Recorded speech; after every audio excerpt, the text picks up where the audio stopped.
The frozen mud felt like iron against the mother dog's ribs as the shovel blade caught the morning light, raised for a final, heartless blow. Silas Thorne didn't shout. He moved with the silent, lethal precision of 20 years in the SEAL teams, closing the distance before his breath could even mist in the Montana air. He thought he was just stopping a crime on a desolate highway, but the dying animal's final look was a handoff he wasn't prepared for. He never realized that tiny, shivering pup would soon be the only thing standing between him and a watery grave. The clock on the nightstand didn't have a chance to beep. Silas Thorne's eyes snapped open at 04:13, 3 minutes before the scheduled vibration of his watch. He didn't yawn, he didn't stretch. He simply transitioned from the heavy, dreamless dark of sleep into a state of total, lethal awareness. The air in the cabin was 44 degrees, the wood stove having burned down to a bed of glowing embers 3 hours ago. Silas lay perfectly still for 30 seconds, his ears filtering the ambient noise of the Bitterroot Valley. He listened to the rhythmic contraction of the cabin's cedar beams in the deep freeze, the soft whistle of wind through the eaves, and the distant, lonely snap of a frozen pine branch 100 yards out. He rolled out of bed in a single, fluid motion, his feet finding the cold floorboards with the silence of a cat. His hand went instinctively to the Glock 19 mounted to the underside of the bed frame. He didn't draw it, but he touched the grip, the aggressive stippling of the polymer frame biting into his palm, a tactile confirmation that the world was still where he had left it. The house clearing began before he even reached for his coffee. It was a ritual born of muscle memory and 20 years of Navy SEAL deployments, a habit he couldn't break even if he wanted to. Silas moved through the darkened hallway, his body coiled and balanced on the balls of his feet. He addressed the fatal funnels of the doorways with a predatory economy of motion. At the entrance to the living room, he didn't just walk through. He sliced the pie, his eyes scanning the deepening angles of the room inch by inch before committing his weight. He kept his elbows tucked, his center of gravity low, his shoulders square to the threat space. He checked the guest room, empty, save for a layer of dust on the dresser and the faint scent of cedar. He checked the mudroom, verifying the deadbolt was still seated deep in the steel-reinforced frame. Only when he had cleared every shadow and checked every dead zone of his 60-acre sanctuary did he allow himself to turn on the stove. The silence of Montana in January was a physical weight, pressing against his eardrums. To the tourists who visited Missoula or the skiers at Lost Trail, this silence was peace. To Silas, it was a vacuum, and his brain rushed to fill it with the ghosts of acoustics past. For 2 decades, his life had been defined by noise. It was a cacophony he could still taste. The deafening, bone-shaking roar of C-130 engines idling on a tarmac, the pungent, oily smell of JP-8 jet fuel clinging to his flight suit, and the rhythmic, metallic thrum of a carrier deck beneath his boots. He could still hear the high-pitched electronic snap of a PRC-117 radio switching to an encrypted channel, and the phantom grit of fine Pashtu sand grinding between his molars. In the silence of the kitchen, he heard the sharp, concussive crack thump of incoming fire, the bullet breaking the sound barrier followed by the delayed report of the rifle. The noise wasn't just sound. It was a sensory loop of adrenaline-soaked screams, the heavy heat of a fast-roping glove, and the metallic tang of cordite. Now, the Bitterroot Valley offered him nothing but the thud of his own heartbeat. It was a different kind of combat, a war against the static in his own head that hissed like a radio between stations. He stepped out onto the porch, the air hitting his lungs like a mouthful of needles. The valley was a masterpiece of grayscale, jagged peaks of white granite against a sky of bruised purple. It was beautiful, but Silas Thorne didn't look at the beauty. He looked at the tree line. He scanned for anomalies, a branch bent against the wind, a shadow that moved with too much intentionality for a deer, a thermal signature that didn't belong in the sub-zero dawn. His eyes moved in sectors, 30-degree arcs, sweeping the perimeter with the mechanical precision of a radar dish. He walked to the woodpile, grabbing the 8-pound maul. The wood was seasoned larch, dense and hard as iron, frozen through to the core. Silas didn't wear gloves. He wanted the raw feedback of the hickory handle. He wanted to feel the vibration in his marrow. He set a heavy round on the chopping block, adjusted his stance, and swung. The larch fought back, resisting the steel with a stubborn, resonant thud. The impact sent a jolt of white-hot pain through his reconstructed right shoulder, a jagged souvenir from a shrapnel wound in Jalalabad, but he welcomed it. The pain was grounding, a tether to the physical world. Crack. The larch finally yielded, splitting perfectly down the grain. Crack. Another. As he worked, the rhythm became a mantra. He thought of the heavy, humid air of the Philippines, the smell of rotting vegetation, and the way the mud sucked at his boots. He remembered the weight of a teammate's rucksack against his back during a long extract.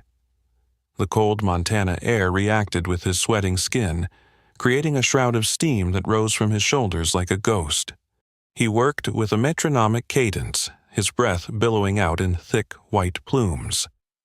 Each swing was an exercise in economy of motion. There was no wasted energy, no unnecessary flourish. It was the movement of a man who had been stripped down to his essential components, a machine designed for output and endurance. After an hour, the wood was stacked in a precise chord, and the sweat was cooling on his skin, turning to a thin veil of ice. He went back inside and sat at the small kitchen table. This was the hardest part of the day, the maintenance. He pulled his Glock from its holster and began the disassembly. He didn't clean it because it was dirty. He had cleaned it yesterday and the day before.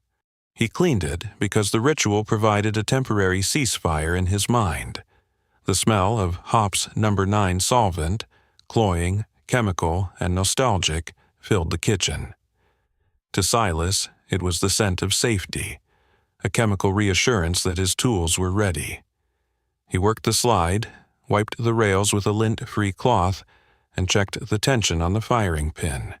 His hands, scarred by rope burns and calloused by thousands of rounds of ammunition, moved with a gentleness that seemed impossible for a man of his size. As he reassembled the weapon, the slide clicking home with a definitive mechanical snick, his gaze drifted to the center of the table. There, sitting next to a half-drunk cup of black coffee, was a silver Zippo lighter. It was weathered, the chrome finish worn down to the dull, mustard-yellow brass at the edges. It had been through fire, literally and figuratively. Scratched deeply into the side with the jagged tip of a survival knife was a set of GPS coordinates, 45.8943 minus 114.2321. Silas didn't touch it. He just stared, feeling the gravity of the object. He knew exactly where those coordinates led. They marked a spot deep in the Selway Bitterroot Wilderness, a place where the trees grew so thick the sun never touched the forest floor, a place where the map turned into a blank green void. He had looked at those numbers every morning for 3 years, the unfinished business humming in the back of his mind like a downed power line in a puddle. He hadn't gone because going meant acknowledging the voice he heard every time he closed his eyes. "Courage walks on 2 legs and 4, Thorne," the voice whispered in his memory. It was Miller's voice, raspy and fading, filtered through the sound of a rain-drenched jungle canopy. "Don't forget the 4. Silas snapped his eyes open, his breath hitching. The cabin was silent again. The noise in his head was peaking, a high-pitched ringing that made his jaw ache and his vision blur at the edges. He shoved the Zippo into the pocket of his Carhartt jacket, his fingers brushing the cold metal. He needed to move. Stagnation was the enemy. It was where the shadows caught up. He gathered his gear, a reinforced canvas bag containing a trauma kit, extra mags, and a list of supplies he'd been putting off for a week.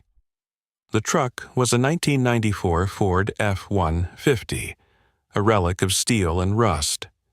Its engine block heater had worked overtime through the night, but the truck still groaned to life, the diesel rattle echoing off the frozen mountainsides like gunfire. Silas backed out of the long, winding driveway, his eyes never leaving the rearview mirror. He wasn't looking for traffic. He was looking for a tail, a shadow, a ghost. He knew there was no one following him, but the habit was a phantom limb that refused to stop itching. The drive toward town was a journey through a frozen tomb. The highway was a ribbon of black ice cutting through the white expanse of the valley floor. To his left, the Bitterroot River was choked with slush, its dark, obsidian water moving sluggishly beneath a crust of frost. The truck's heater kicked out a dry, dusty warmth that smelled of old upholstery and tobacco. Silas drove with one hand at the 10 o'clock position, the other resting near the center console, fingers twitching in a phantom grip. As he approached mile 42, a spot where the mountains squeezed the valley into a narrow, suffocating canyon, the air changed. It wasn't just the temperature dropping another 5 degrees. Silas felt a shift in the barometric pressure, a heavy electric tension that made the hair on his forearms stand up beneath his sleeves. He felt a metallic taste in the back of his throat, the same sensation he'd had in the seconds before an ambush in the Kunar province, or the eerie stillness before a hurricane hit the coast of North Carolina. It was the feeling of the world holding its breath, the atmosphere thickening into something viscous and hostile. The sky had turned a sickly, bruised yellow-gray, the color of an old contusion. The wind, which had been a steady, mournful moan against the windshield, suddenly died into a flat, terrifying calm. The silence that followed wasn't the oppressive silence of his cabin. It was a predatory silence. It was the sound of a trap being set the moment the lion stops breathing before the spring. Silas slowed the truck, the tires crunching on the frozen grit of the shoulder, his eyes narrowing as he scanned the ridgeline of mile 42, looking for the glint of glass or the unnatural horizontal line of a rifle barrel. His 20 years of SEAL training weren't just about shooting. They were about sensing the ripple in the pond before the stone even hit the water. Something was coming. It was more than a storm, more than a weather front moving in from the Pacific. It felt ancient. He reached into his pocket and gripped the silver Zippo, his thumb tracing the deep, jagged grooves of the coordinates. The metal was warm now, heated by his body, vibrating with the low idle of the truck. "Courage walks on 2 legs and 4, he muttered to the empty cab, the words feeling like a prayer or a curse. He looked out at the jagged horizon, where the gray clouds were beginning to swirl in a tight celestial thumbprint directly over the coordinates in his pocket. The air tasted of ozone, copper, and ancient ice. Silas Thorne shifted the Ford into 4-wheel drive, the heavy mechanical clunk echoing through the floorboards and into his bones. He didn't know what was waiting for him at the end of this road, but for the first time in 3 long years, the noise in his head had gone perfectly, terrifyingly quiet. The machine was back online, and the hunt had finally begun. The rhythmic hum of the Ford's tires against the black ice was the only thing keeping the silence from swallowing Silas whole. Then, at mile 42, the world fractured. A flash of movement on the right shoulder, too erratic for a deer, too heavy for a wind-blown branch, triggered a chemical shift in his bloodstream. Before his conscious mind had even processed the visual, his right foot was easing off the accelerator and hovering over the brake. This was the transition from the internal static to the external hunt. The truck's weight shifted forward, the heavy diesel engine grumbling in protest as he guided the steel behemoth onto the gravel shoulder. The mechanical clunk of the transmission engaging into park echoed like a bolt sliding into battery. Silas didn't just look. He observed. Through the salt-streaked windshield, he saw a rusted-out flatbed parked at an aggressive angle, its exhaust belching a sickly blue smoke into the crisp air. But it was the man standing beside it that narrowed Silas's pupils into pinpricks. The man was thick-set, wearing a grease-stained parka and a look of frantic, senseless rage. In his hands, he gripped a heavy-duty transfer shovel. The steel blade caught a stray beam of the bruised morning light, glinting with a cold, murderous intent. Silas's OODA loop, observe, orient, decide, act, kicked into high gear, the gears of his SEAL training grinding away the rust of civilian life. He observed the man's stance, weight on the balls of his feet, shoulders hunched, the shovel raised like a medieval executioner's axe. He oriented himself to the terrain. The frozen mud of the ditch was as hard as iron, a treacherous surface that offered no grip. He decided on the approach, silent, lateral, and overwhelming. He stepped out of the truck, the cold hitting him with the force of a physical blow, but he didn't feel it. He was back in the green zone, the headspace where the world slows down, and every sensory input is a data point. The smell hit him first. The sharp, metallic tang of blood cutting through the scent of diesel exhaust and the pine-heavy air of the canyon. Beneath the man's boots, half submerged in a shallow, ice-crusted trench, was the mother dog. She was a shepherd mix, her coat matted with frozen mud and stained a dark, terrifying crimson. Her ribs were visible, heaving with the shallow, erratic rhythm of the dying. As the man brought the shovel down for what he intended to be the final blow, the blade struck the frozen ground just inches from her skull with a resonant, sickening thud. The sound was like a hammer hitting a tombstone. Silas didn't shout.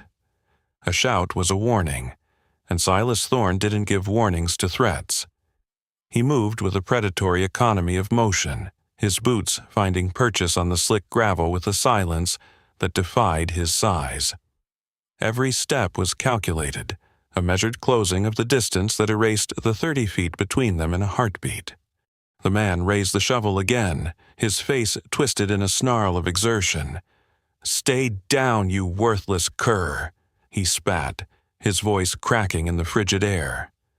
Silas was there before the man could begin the downward arc.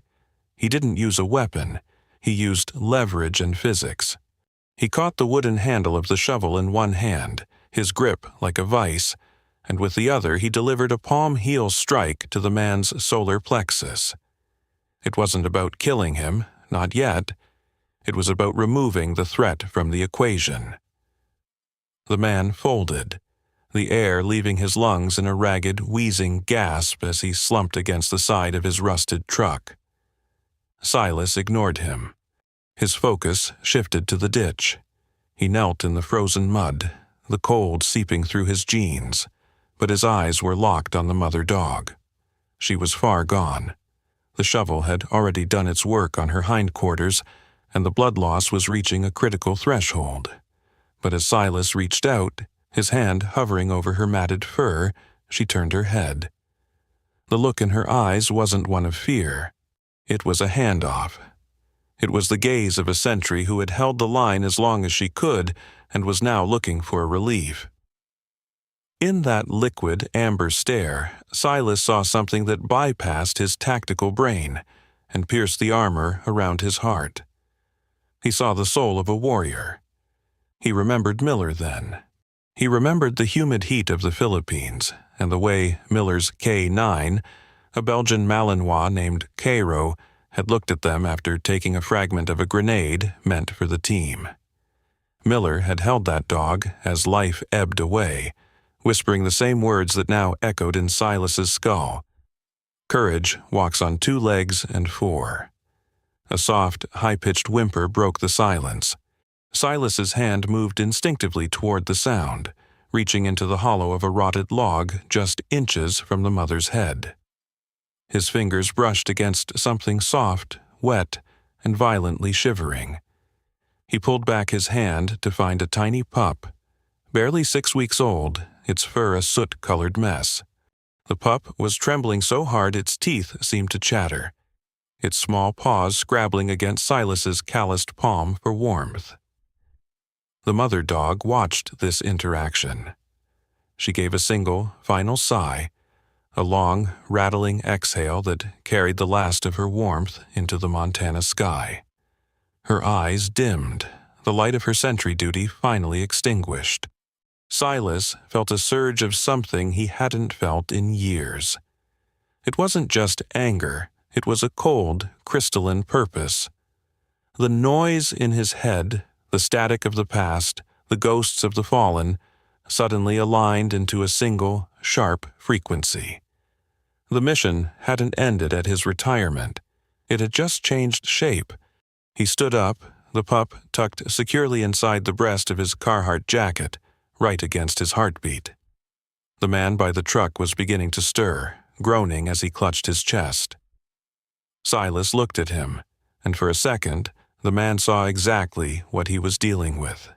He saw the predator that lived behind Silas's eyes, the man who had cleared rooms in the dark and walked through fire without blinking. The man's face went pale, his bravado evaporating into the freezing air. You can't just take my dog's litter," the man wheezed, trying to find his footing. Silas didn't say a word. He stepped toward him, a single, slow stride that radiated a lethality so profound the man scrambled backward, tripping over his own shovel and falling into the mud. Silas picked up the shovel, the steel cold in his hand. He didn't swing it. He simply snapped the wooden handle over his knee like it was a dry twig and tossed the pieces into the bed of the man's truck. "Start your engine," Silas said, his voice a low, gravelly rasp that seemed to vibrate in the man's bones. "Drive away. If I see this truck in the valley again, we won't be talking about a shovel." The man didn't wait for a second invitation. He scrambled into the cab, the engine screaming as he threw it into gear and sped off, the tires spitting frozen gravel into the ditch. Silas stood alone at mile 42, the silence returning. But it was different now. The air felt heavier, the pressure in his ears increasing as the bruised clouds overhead began to churn. He looked down at the pup in his jacket. The small creature had stopped shivering and was now staring up at him with wide, obsidian eyes, its tiny heart beating a frantic rhythm against his own. He reached into his pocket and felt the silver Zippo. The coordinates, 45.8943 minus 114.2321, seemed to pulse against his thigh. He knew now that the path he had been avoiding was the only one left to him. The noise had translated into this: a life to protect and a debt to pay. A single snowflake drifted down, landing on the pup's wet nose. Then another. The storm wasn't just coming, it was here. The sky was darkening into a deep, oceanic indigo, and the wind began to howl through the canyon like a wounded beast. Silas turned back to his truck, his gait steady and purposeful. He looked back one last time at the mother dog in the ditch, a silent promise hanging in the frozen air. He was a man of his word, and his word was protection. He climbed into the cab and set the pup on the passenger seat, wrapping it in a wool blanket he kept for emergencies. The coordinates on the lighter weren't just numbers anymore, they were a destination. He shifted the Ford into gear, the tires biting into the ice as he pulled back onto the highway. The road ahead was disappearing into a wall of white, the Selway Bitterroot wilderness waiting to swallow him whole. There was no turning back. The loop was closed, and a larger, more dangerous one had just been opened. As the truck disappeared into the gathering blizzard, Silas Thorne knew that the real fight, the one he had been training for his entire life, was only just beginning. Courage walks on 2 legs and 4, and today they were walking together into the heart of the storm. The storm didn't arrive with a thunderclap. It seeped into the Selway Bitterroot wilderness like a slow-moving poison. By the time Silas Thorne reached the trailhead, the world was a study in obsidian and bone white. The Ford F1. 50's headlights were twin needles of amber light trying to puncture a wall of horizontal snow that moved with the velocity of buckshot. Silas gripped the steering wheel, his knuckles white against the cracked leather, feeling the truck's suspension groan as it battled the deepening drifts of the forest road. He was miles past the last outpost of civilization, moving toward a point on the map that shouldn't exist, and for the first time in years, the noise in his head was being drowned out by the external violence of the Montana winter. He shifted into low gear, the transfer case whining in a mechanical protest that vibrated through his heels. To anyone else, this was a suicide mission. To Silas, it was a debt. But as the truck crossed a narrow, ice-slicked bridge, the world tilted. The left front tire found a pocket of unstable slush, and the 4,000-pound beast surrendered to gravity. The slide was slow, a sickening pivot that ended with the truck wedged at a 45-degree angle in a ravine, the engine coughing once and falling into a silence so profound it felt like a physical blow. Silas sat in the cab, his breath becoming a thick shroud in the dim light of the dashboard. He didn't curse. He simply reached over and checked the pup. The small creature was buried deep in wool blankets, its body a frantic tremor. Silas touched its head, and the pup let out a high-pitched, fragile whine that didn't belong in this landscape of iron and ice. It was the sound of a life running out of time. "Easy, kid," Silas rasped, his voice foreign. "We're mid-op. Stay with me." He tried the ignition. The starter motor gave a pathetic, rhythmic click, the sound of a heart that had finally given up. The cold began to migrate through the steel skin of the truck, a silent force seeking out the warmth of his blood. He checked his watch. 2,200 hours. The temperature outside was likely 20 below, and without the heater the cab would become a meat locker within the hour. This was the bottom out. This was the moment where training and gear met an immovable object.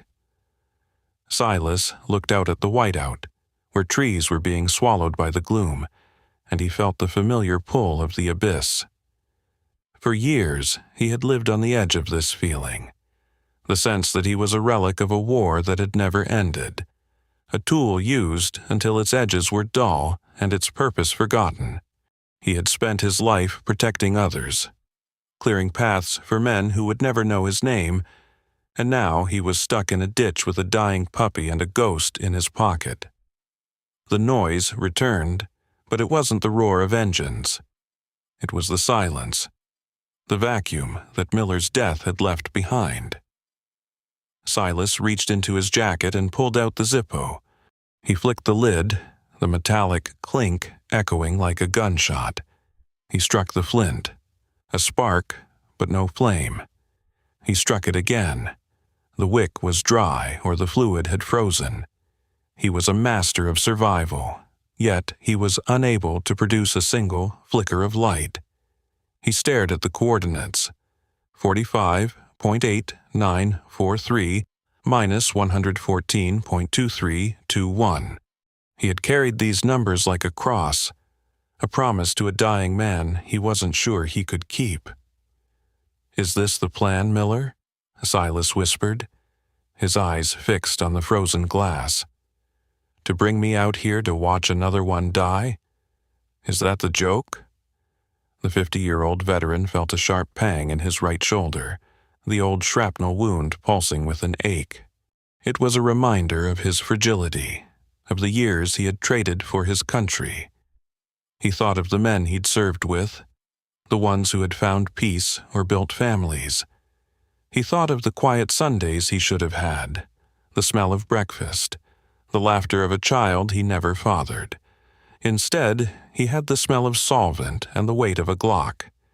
He had the noise. He looked at the pup again. Its shivering was slowing down. In tactical medicine, that was a bad sign. It meant the body was losing the war for core temperature. It was the same look Cairo had in his eyes before the end, that slow dimming of the spark. "Not this time," Silas growled. He unzipped his jacket and pulled the pup against his bare chest, tucking it inside his thermal shirt. The pup's skin was ice cold, a shock that made Silas's heart skip. He wrapped his arms around the tiny form, using his own metabolic heat as a lifeline. He felt the pup's tiny heart, a staccato beat, trying to find its rhythm against his own heavy pulse. In that moment of absolute isolation, Silas felt the crushing weight of his existence. He was a man who didn't believe in miracles, who saw the world through the cold lens of a scope.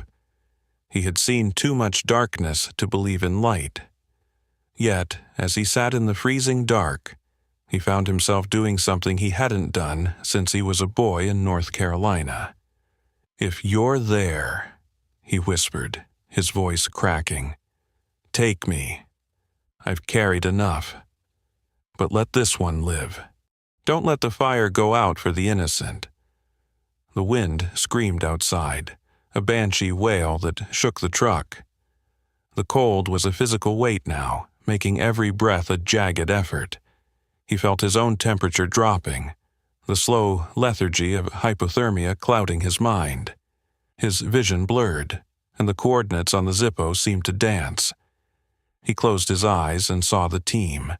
He saw Miller laughing under a canopy, Cairo jumping for a ball. He saw the faces of the ones who didn't make the extract. They weren't ghosts anymore. They were memories of a time when he had a reason to wake up. He felt a profound sense of failure, a realization that his sanctuary in the Bitterroot had been nothing more than a slow-motion funeral. He had been waiting for the cold to catch him, and now it had. He was tired. The noise began to fade into a single, low-frequency hum. He felt the pup's heart flutter, and then it seemed to still. Silas Thorne, the man who had survived 100 missions, finally let go.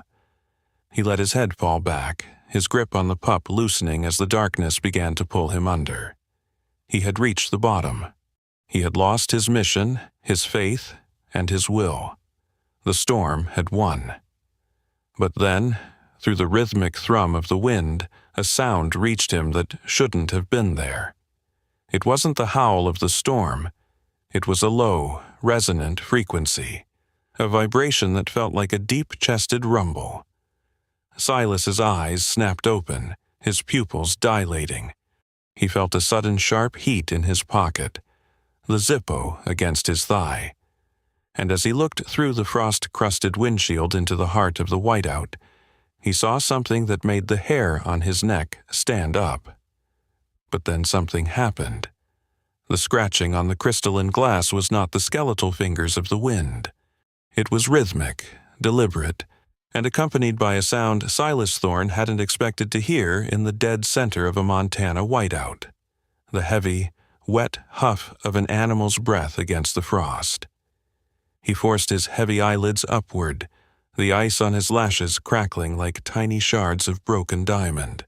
Outside the driver's side window, through the intricate frozen ferns of ice that obscured the world, he saw a pair of eyes reflecting the dim, dying orange light of his own dashboard. They were golden, perceptive, and impossibly deep. It was a dog, a massive, silver-gray animal that looked less like a pet and more like a primordial sentinel carved from the storm itself. Its coat was matted with ice and snow, yet it stood with an unshakable dignity against the horizontal gale. Silas tried to move his right arm, but it felt like a heavy piece of rusted machinery. His core temperature had plummeted into the threshold of shutdown. the seductive lethargy of hypothermia beginning to numb his fingers and toes with a deceptive velvet heat. But the dog barked, a deep, resonant woof that vibrated through the steel door and into Silas's very marrow. It wasn't a warning, it was a command to return to the living.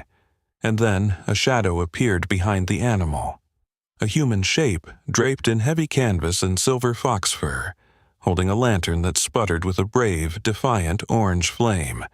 It was a pinprick of light in a universe of oceanic blue darkness. The door handle groaned under the pressure of a gloved hand. The vacuum seal of the frozen truck was broken with a violent pop, and the storm rushed in like a predator, a swirling vortex of white, hungry for the last of Silas's warmth. But the woman who reached into the cab wasn't a ghost. She was solid. She was real. Her hands, even through the thickness of heavy sheepskin mittens, were firm and certain as she gripped Silas's shoulder. "Stay with me," she commanded. Her voice was like sun-baked gravel and wild honey, a low-frequency anchor in the chaos of the wind. "Don't you dare close those eyes, soldier. Not after coming this far. Not today." Silas couldn't speak. He could only tighten his grip on the bundle inside his jacket, the tiny, cooling weight of the pup. He felt himself being hauled upward, his boots dragging through the deep, yielding powder of the ditch. The cold was a physical blow, a wall of iron air that tried to steal the very breath from his lungs, but the silver dog was there, pressing its massive, warm flank against his leg, guiding him through the blinding sheets of the blizzard. Every step was a tactical engagement. Every breath was a jagged, unspoken prayer. He focused on the lantern, the small, flickering sun that refused to go out. They moved through a graveyard of snow-laden pines, the wind howling through the needles like a wounded beast, until the wall of white was finally broken by the solid, dark timber of a cabin. The door swung open, and they were propelled inside by a final, violent gust. The transition was absolute. The silence of the cabin was heavy and sacred, broken only by the rhythmic crackle of a stone hearth and the steady, ancient ticking of a grandfather clock in the corner. The air smelled of dried sage, old leather, and the sweet, lingering scent of pine resin. Silas collapsed onto a rug of thick, hand-woven wool, his lungs burning as they tasted the dry, cedar-scented heat. He felt the woman's hands working at the zipper of his Carhartt jacket. He tried to resist, his tactical brain still firing off alerts about security and protection, but his muscles had surrendered to the warmth. The pup," he managed to rasp, his throat feeling as though it were lined with shards of flint. "I've got him, Silas," she whispered, her voice softening. He watched through a haze of exhaustion as she gently withdrew the soot-colored creature. The pup was limp, its small head lolling, a symbol of all the innocent lives Silas had tried to save over 30 years. She moved with the quiet efficiency of a field medic, wrapping the small animal in a heated towel and placing it in a willow basket mere inches from the fire. Then, she turned her attention back to him. She didn't ask for his name. She didn't demand an explanation for why a 50-year-old veteran was found dying in a ravine at 2200 hours. She simply moved a heavy basin of warm water toward him and began the slow, patient process of bringing him back from the edge. As the heat seeped into his frozen skin, Silas felt his consciousness begin to drift away from the physical room. He wasn't falling into the abyss this time. He was floating in a warm, amber current of memory. He saw Miller standing on a sun-drenched pier in the Philippines, laughing as Cairo chased a tennis ball into the surf. He saw the faces of his team, not as they were in the dirt and the smoke, but as they were in the quiet moments, the shared meals, the whispered jokes in the dark, the brotherhood that defied the grave, the noise, the screaming of jet turbines, the thud of mortars, The hollow, ringing silence of the military funerals was finally being tuned out. In its place was a singular, clear tone, the sound of a heartbeat. Not his own, but a collective one. He slept a sleep without shadows, and for the first time in a decade he didn't dream of fire. When he woke, the world was transformed. The blue, bruising light of the storm had been replaced by the soft, golden hue of a Montana morning. A single shaft of sunlight pierced the window, illuminating the dust motes that danced in the air like tiny sparks. The wind had died down to a gentle, melodic sigh against the eaves. Silas blinked, his vision sharp and steady. He was lying on a wide sofa, covered in a mountain of heavy quilts and wool blankets. His old shrapnel wound in his shoulder didn't ache. His mind felt strangely light, the internal static of his PTSD replaced by a startling, crystalline silence. He looked toward the hearth. The fire had been reduced to a bed of glowing, ruby-red coals, radiating a steady, comforting heat. And there, in the willow basket, was a sudden movement. A small, soot-colored head popped up from the blankets. The pup yawned, a wide, pink-mouthed stretch that ended in a tiny, sharp yip of greeting. It stood up on shaky, uncertain legs, its tail giving a tentative, frantic wag. It was alive. The spark hadn't gone out in the dark. Silas exhaled a long breath he felt he'd been holding since the day Miller died. He sat up, the quilts sliding to the floor, and saw the woman sitting at a heavy oak table near the window, a cup of steaming coffee between her hands. She looked older than he'd first thought. Lines of wisdom and many hard winters etched around her eyes, but her gaze was as clear as the mountain air. The silver dog was curled at her feet, its head resting on its massive paws, watching Silas with those same golden, knowing eyes. "You're a hard man to kill, Silas Thorne," she said, though she hadn't touched his identification. Silas frowned, his hand instinctively going to the breast pocket of his shirt. The silver Zippo was gone. "It's on the mantel," she said, nodding toward the fireplace. "Right where it belongs, along with your keys and that heavy armor you've been wearing." He stood up, his legs feeling heavy but functional, and walked toward the fireplace. The silver Zippo sat there next to a framed photograph of a younger Miller in uniform. The morning light caught the engraved coordinates: 45.8943 minus 114.2321. He looked out the window. Beyond the porch, the property opened up into a wide, sheltered valley, protected from the worst of the elements by the rising, jagged spine of the Bitterroot Range. There were hand-hewn corrals, a small barn with a fresh coat of red paint, and a sign over the gate that he could just make out in the distance: Miller's Landing. The realization hit him with the force of a kinetic strike, but instead of pain, it brought a profound sense of arrival. This wasn't just a random point on a map or a ghost hunt. This was the sanctuary Miller had spent his final months planning, a place for the broken, for the veterans who had forgotten how to live, and for the four-legged warriors who had stood beside them in the dirt.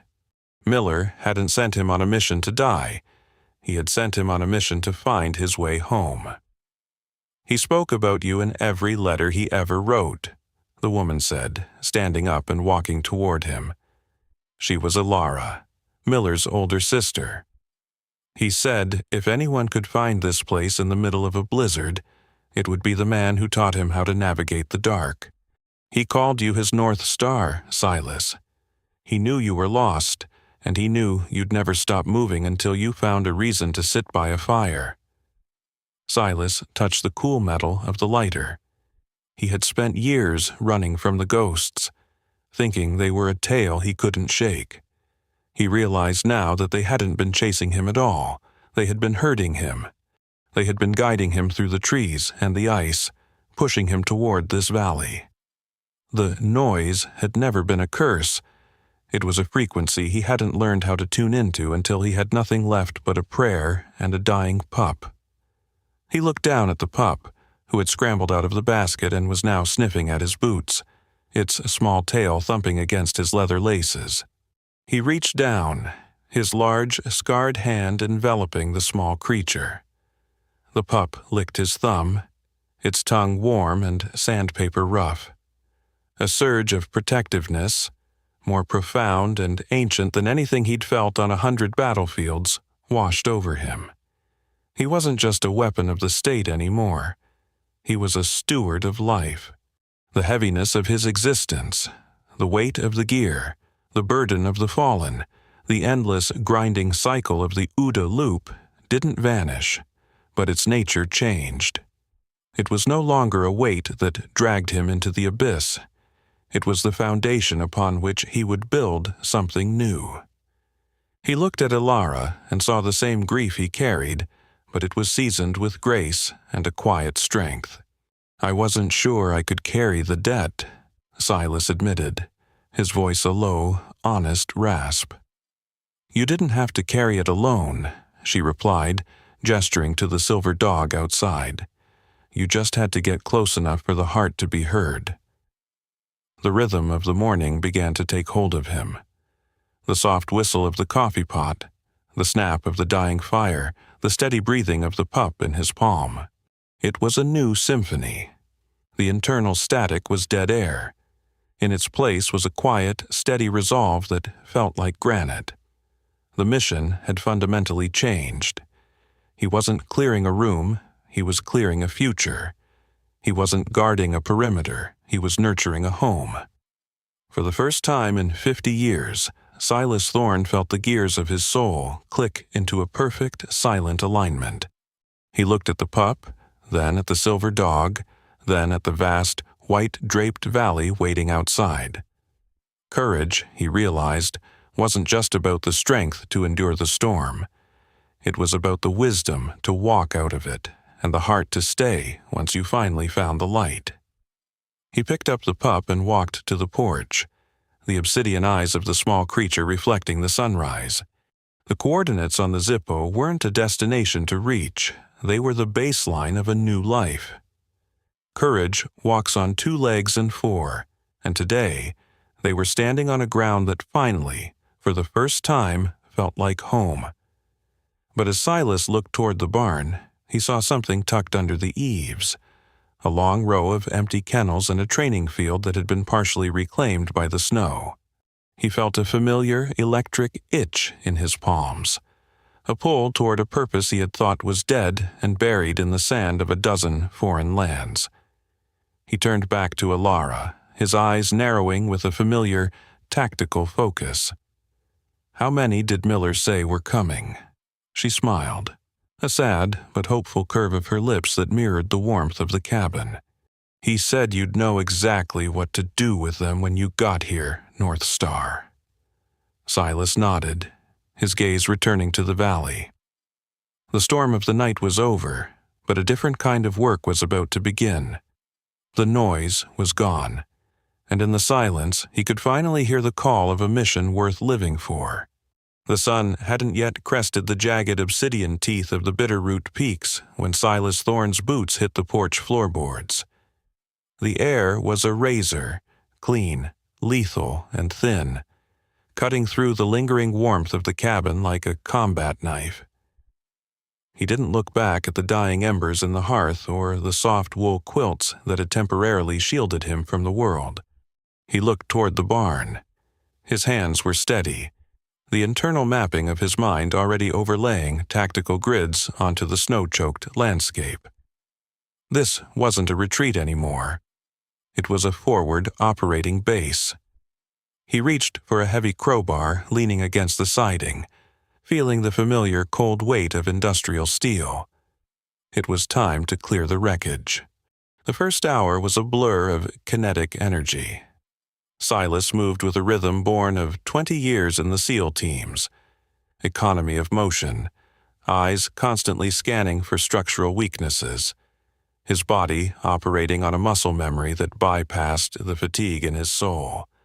He started with the kennel wing, the heavy timber groaning under a 4-foot drift from the previous night's blizzard. He cleared the access points with a shovel, the blade ching against the ice in a rhythmic, metallic staccato. Every strike of the spade was a declaration. Every heavy lift of a fallen branch was a penance. He wasn't thinking about the noise or the hollow ache Miller's death had left behind. He was thinking about the pitch of the roof and the drainage for the runs.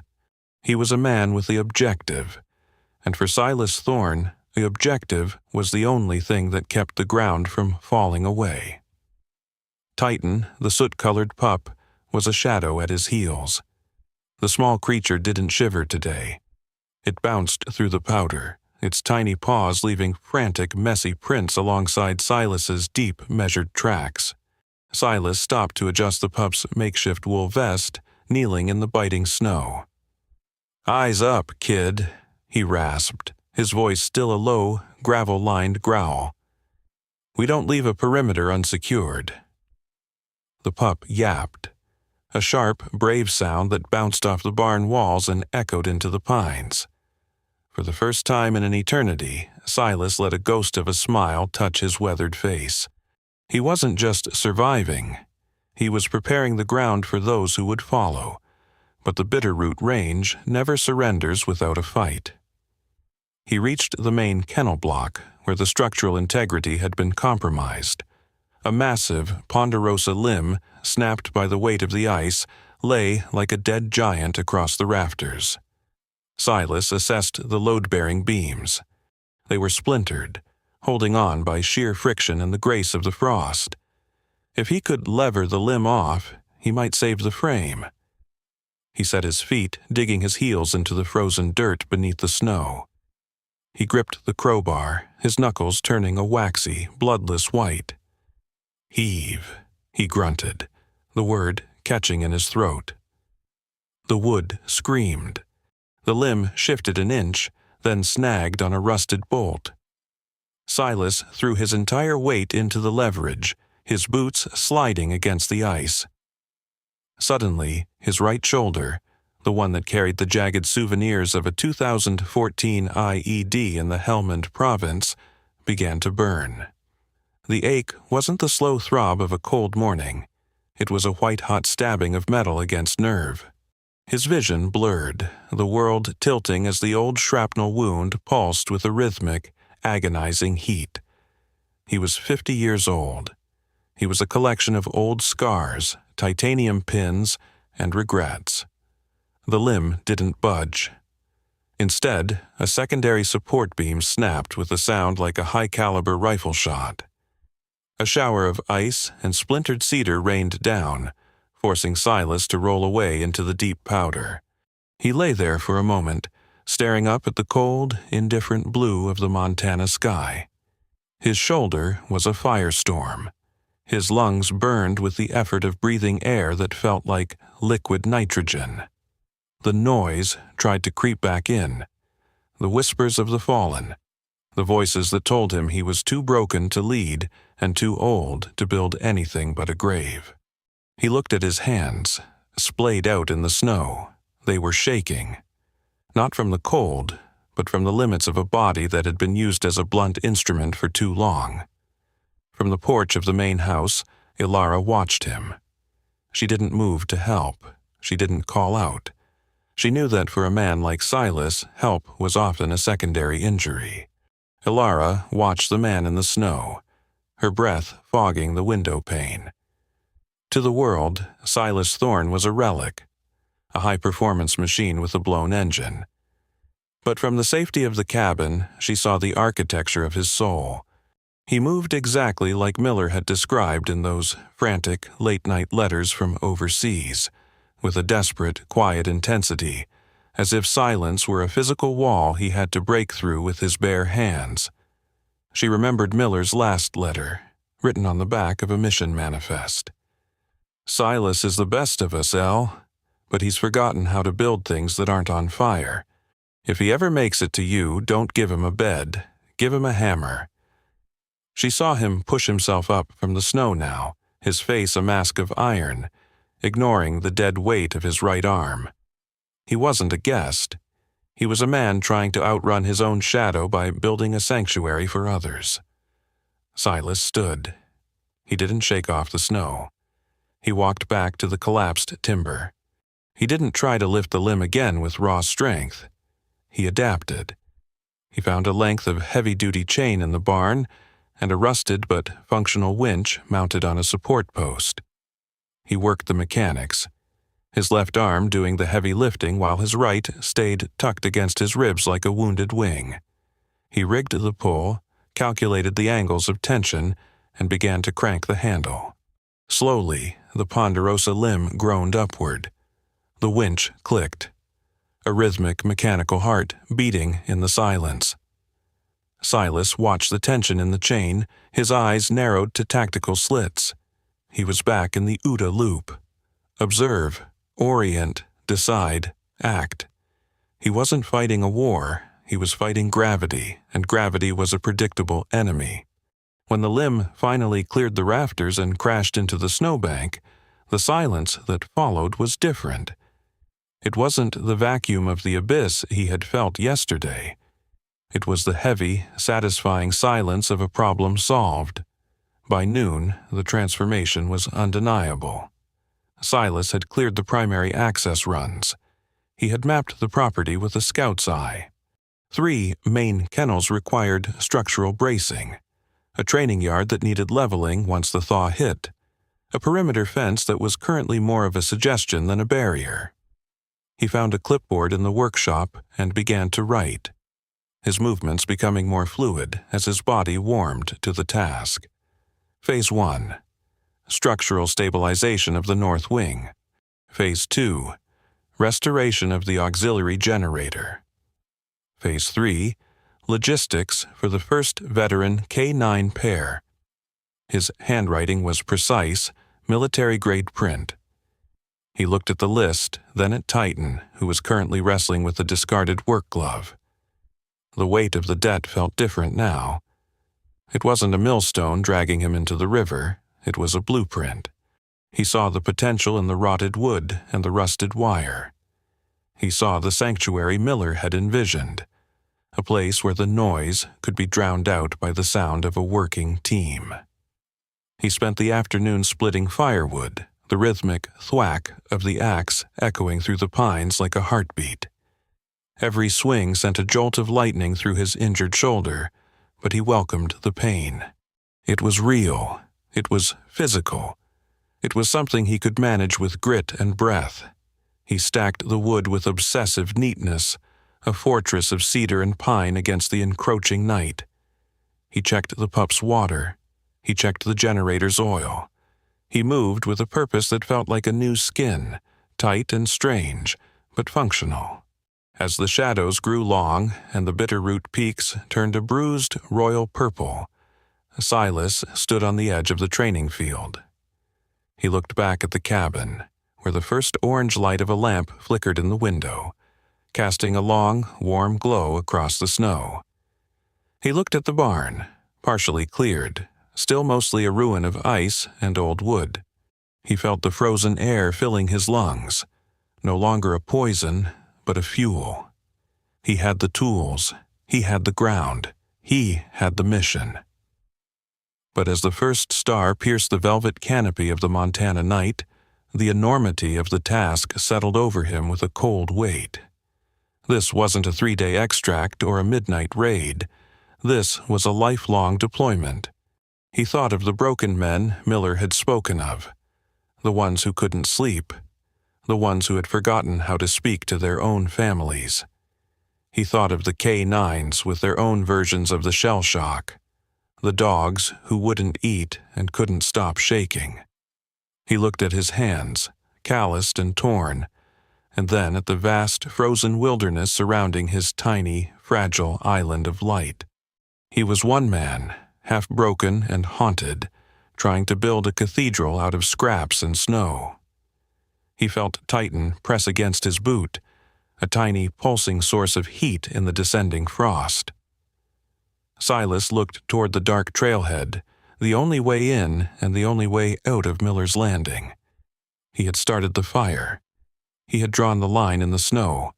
He was a different man than the one who had crashed in the ditch, but the world was still cold, and the ghosts were still watching from the tree line. He gripped the silver Zippo in his pocket, the metal cool against his palm. He had the coordinates.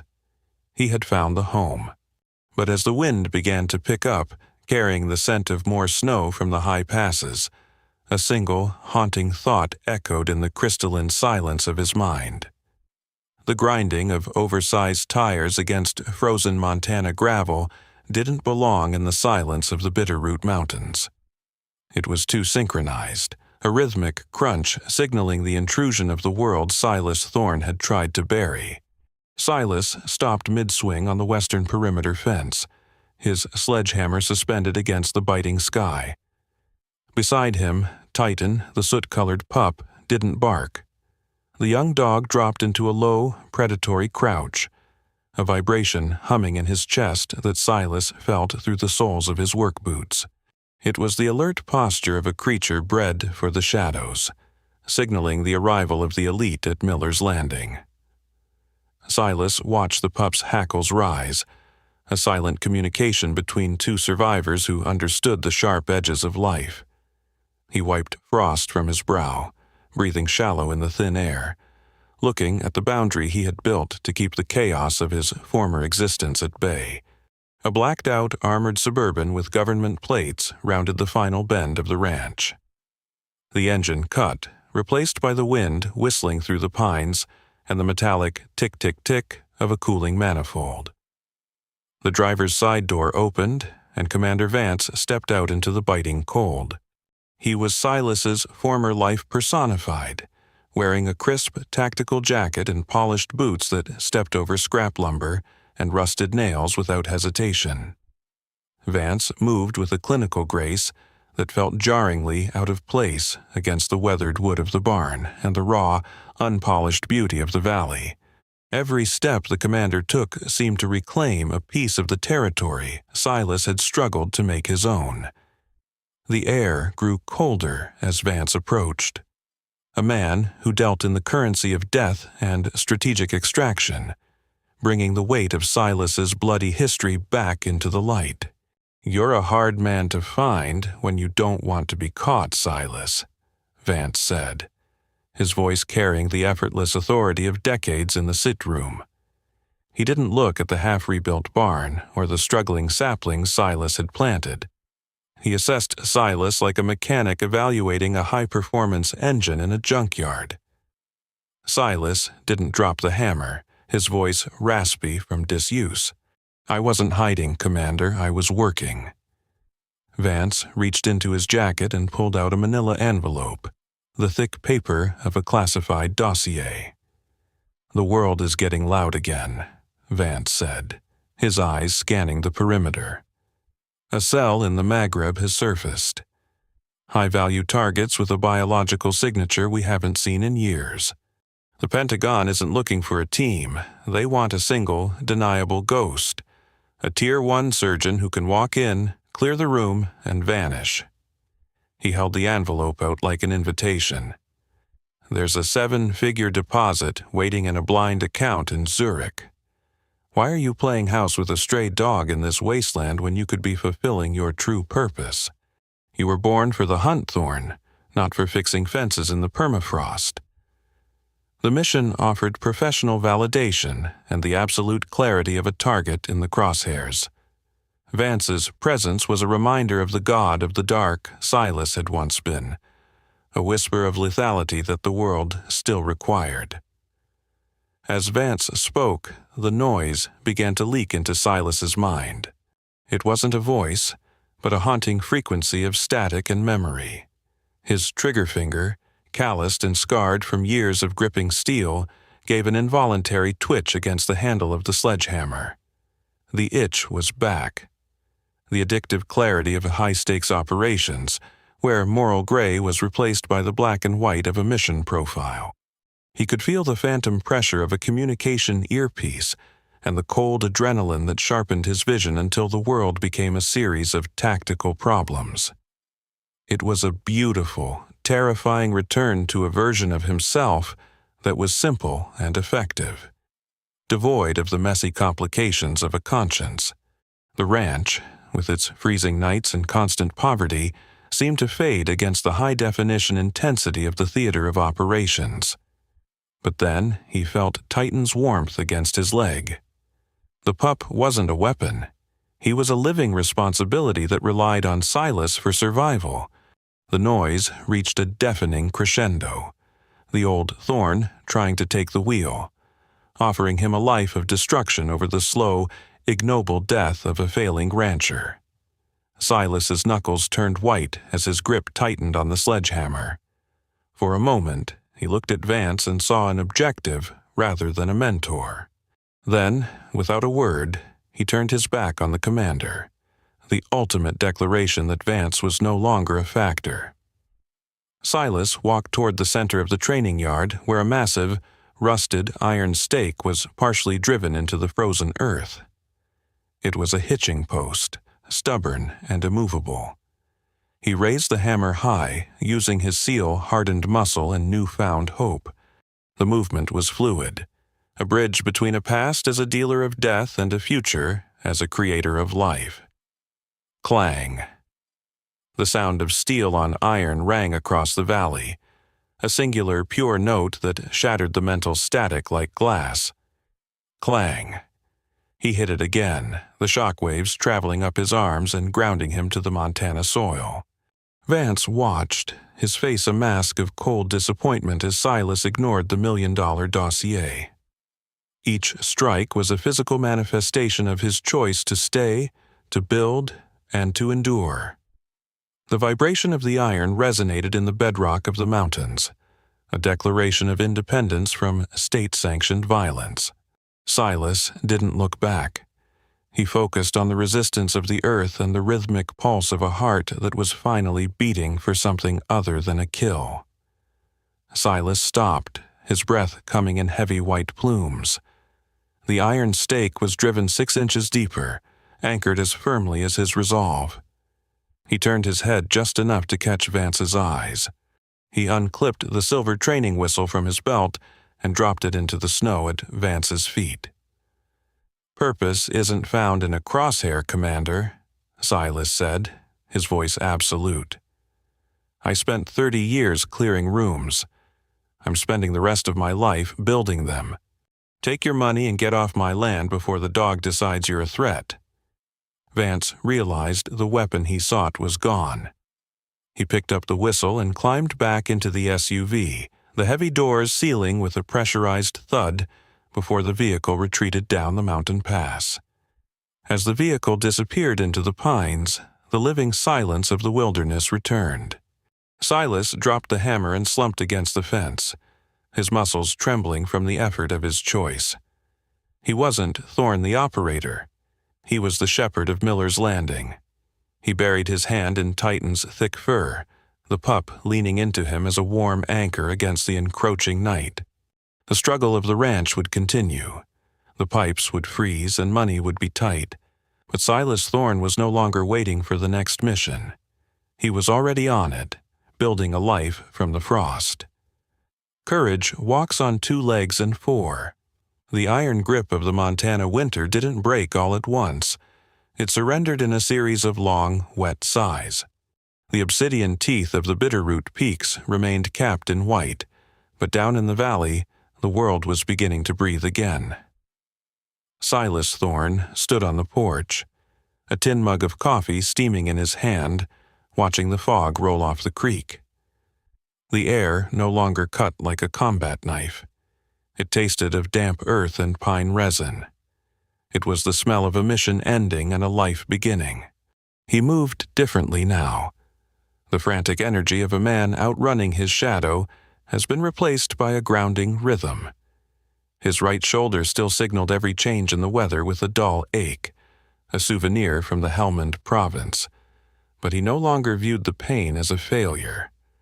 It was just another structural element holding up the weight of his history. He wasn't a relic anymore. He was a cornerstone. Beside him, Titan sat with a quiet dignity.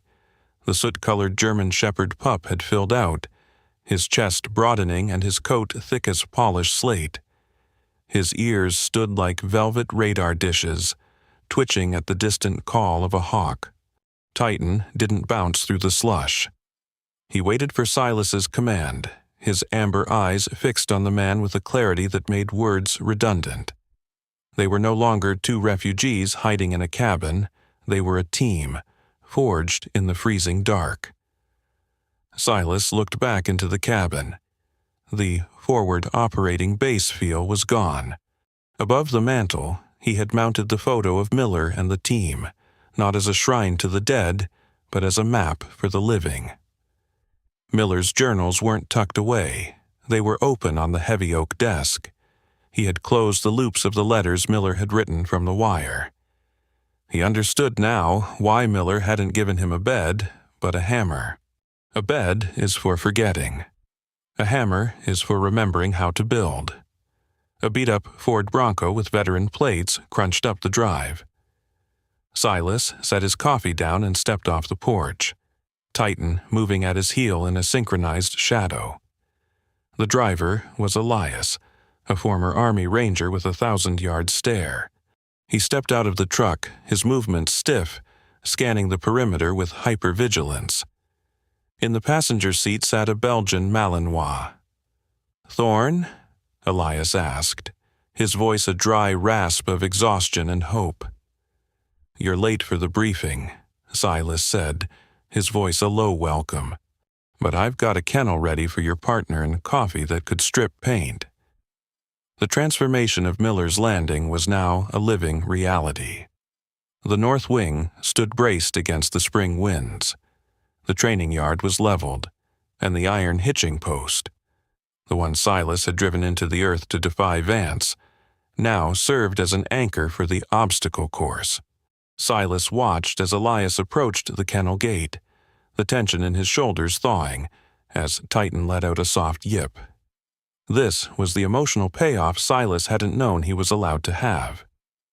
He wasn't just surviving the noise, he was helping others find the frequency.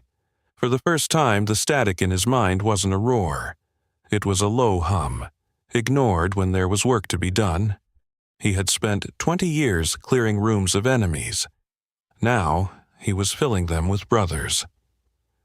Late that afternoon, Silas walked to the edge of the property where the frozen mud had once been a trap for a mother dog. He carried a heavy-duty shovel, the same tool that had been raised for a heartless blow in his memories. But Silas didn't use it as a weapon. He dug a deep hole in the softened earth and planted a young cedar sapling. He tamped the soil down, his movements deliberate. This was the circle completed. The shovel that had been a harbinger of death was now a tool for growth. The mud that had felt like iron against the ribs of a dying animal now nurtured the roots of a tree that would outlive them all. Silas stood over the small grave of the mother dog, his head bowed. He wasn't just paying a debt, he was honoring a handoff. The death that had brought him here had finally blossomed into life. "We're holding the ground," he whispered. Titan approached and leaned his head against Silas's thigh. The dog didn't need to bark. He simply provided a warm anchor in the twilight. Silas buried his hand in Titan's fur, feeling the steady beat of the animal's heart. It was the rhythm of resilience. Silas Thorne was no longer a ghost. He was a worker in a different kind of garden. As the sun dipped behind the peaks, painting the sky in golden purple, Silas looked toward the trailhead. The world was still loud, but the fence was tight. The generator was humming, and the fire in the cabin was bright. He had been a man searching for a watery grave, and he had found a mountain to build upon. He had been a man of war, and he had become a man of peace through the labor of his hands and the loyalty of a dog. He thought of the veteran sleeping in the bunkhouse, his K9 tucked peacefully beside him. He thought of the thousands more still out there, drowning in silence. He looked down at the pup who had walked out of the wreckage with him, and a peace settled over him. The mission wasn't to change the whole world, it was to change this valley, one dog and one veteran at a time. The enormity of it didn't feel like a weight, it felt like a privilege.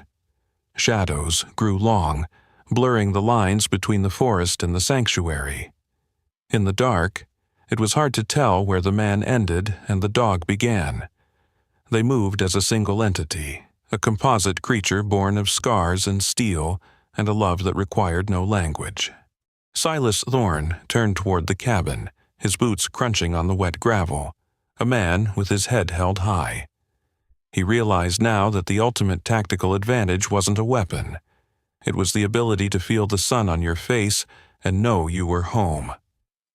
He had chosen the slow path of creation over the rush of destruction. It was a victory that left him tired but whole.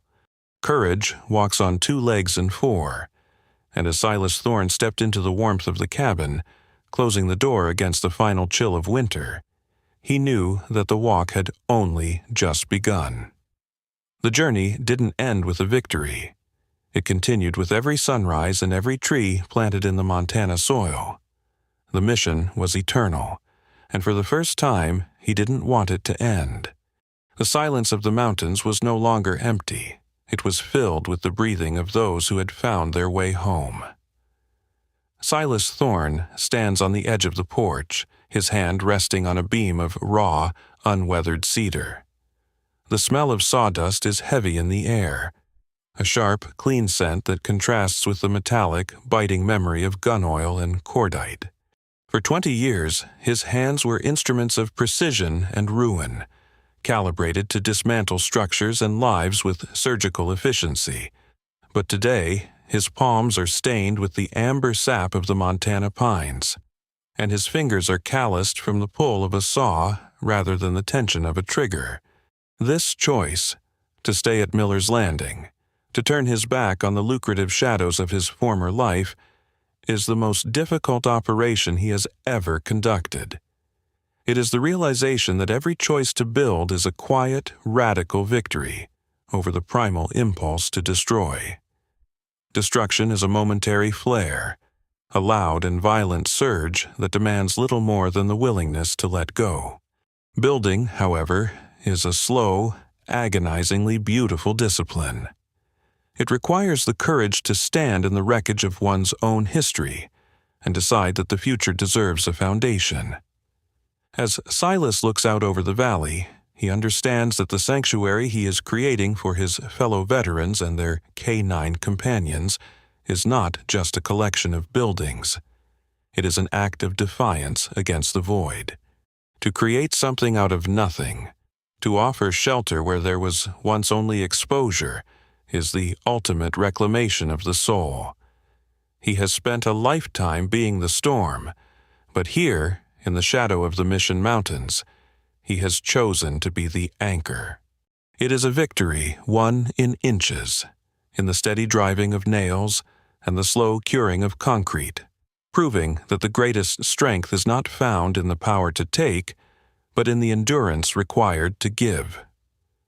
In the silence of the mountain air, the questions begin to rise, not just for Silas, but for everyone who has ever felt the weight of a life they no longer recognize. In your own life, what is the noise you need to silence? We live in an age of constant resonance, a frequency of demands, regrets, and the relentless static of what we are told we should be. For Silas, the noise was the echo of the battlefield, and the siren call of the only trade he ever mastered. For you, it might be the clamor of a career that hollows you out, the roar of a past mistake that refuses to stay buried, or the frantic humming of a world that fears stillness. How much of your energy is spent reacting to that noise rather than listening to your own heartbeat? And then, there is the matter of the fence. What is the fence you need to mend? We all have broken perimeters, boundaries we let fall into disrepair, relationships that have become jagged and unsafe, or promises to ourselves that have rotted away from neglect. Mending a fence is an act of humility. It is an admission that something valuable was left to the elements. Is it a conversation you have been avoiding? Is it a boundary you failed to set with your own pride? Silas looked at the sagging wire and the rotted posts of Miller's Landing and saw his own fractured spirit reflected in the landscape. He realized that you cannot protect what you are unwilling to repair. If you are standing in a field of broken things, which one will you pick up first? The work of restoration is never finished, but it begins the moment you stop walking away from the gaps. What part of your perimeter is letting the cold in? What part of your history is waiting for your hands to make it whole again? These are not questions for the faint of heart, but for those who understand that a life, much like a sanctuary, is defined by what it keeps safe and what it has the strength to shut out. Silas has learned that the loudest truths are often delivered in the softest tones. There is a concept he once dismissed as weakness, a still small voice that speaks only when the ego is finally exhausted. It is the voice that whispered to him in the dark of the Montana woods, telling him that his purpose was not over, merely transformed. He spent years being a predator, a wolf in the service of a flag, but now he is called to a different vocation, that of the shepherd. To be a shepherd, or a steward of life, is a philosophy of humble vigilance. It is not about dominance or the exercise of power. It is about the quiet, heavy responsibility of being the one who watches. A shepherd does not lead from a throne. He leads from the mud and the tall grass, smelling of the same rain as those he protects. Silas looks at Titan, who sits patiently by his side, and sees the pure manifestation of this stewardship. The dog does not ask for accolades. He simply exists as a guardian of the moment. Silas realizes that his new mission is to be a steward of the broken, a man who provides a clearing in the woods where others can finally drop their packs. This isn't preachy or theological for him. It is as practical as a well-honed axe. It is the understanding that we are all temporary keepers of the land, the animals, and each other. Being a steward means acknowledging that nothing truly belongs to us, but everything depends on us. It is the recognition that the still, small voice is not calling us to be gods, but to be faithful gardeners of the small plot of earth we've been given. It is a purpose that requires a different kind of bravery. The bravery to be gentle, the courage to be still, and the wisdom to know that the greatest service is often the one that goes entirely unnoticed. The sun begins to dip below the jagged teeth of the peaks. The light turns to a bruised purple, spilling across the valley floor. Montana is not a place of half measures. The cold arrives with the suddenness of a closing door. Silas feels the chill through his flannel shirt, a sharp reminder of the altitude. He breathes in, and the air is thin, crisp, and tastes of impending snow. Beside him, Titan shifts his weight. The dog's fur is thick, smelling of pine needles and old earth. Titan leans his heavy head against Silas's thigh, a grounding pressure that anchors him to the present. There is no sound but the rhythmic huff of the dog's breath, white plumes of steam rising into the darkening sky. The trees stand like sentinels, ancient and indifferent to the struggles of men. The silence here is not empty, it is full. It is a heavy velvet cloak that muffles the ghosts. Silas reaches down, his scarred fingers tangling in the coarse fur at Titan's neck. The bond is unspoken, forged in the heat of conflict and tempered in the frost of this new peace. Here, words are unnecessary. The landscape speaks in the language of shadows and wind. The mountains do not demand his resume. The river does not care about his medals. There is only the grip of the earth beneath his boots and the steady, beating heart of the creature at his side. This is the sanctuary. This is the rest. The path Silas has chosen is not the easy one, but it is the only one that leads home. His journey is a testament to the fact that no matter how far we have drifted into the dark, the light of a new purpose is always within reach. If you feel the call of the quiet, if you hear the whisper of that still, small voice, perhaps it is time to begin your own restoration. The gate is open and the work is waiting. Courage walks on 2 legs and 4. Stories like Silas Thorne's don't end here. If you want to see what happened next and discover more stories that might change how you see everything, subscribe. We're building a community of faith and resilience for those who know that the most important chapters are often written when the noise finally fades.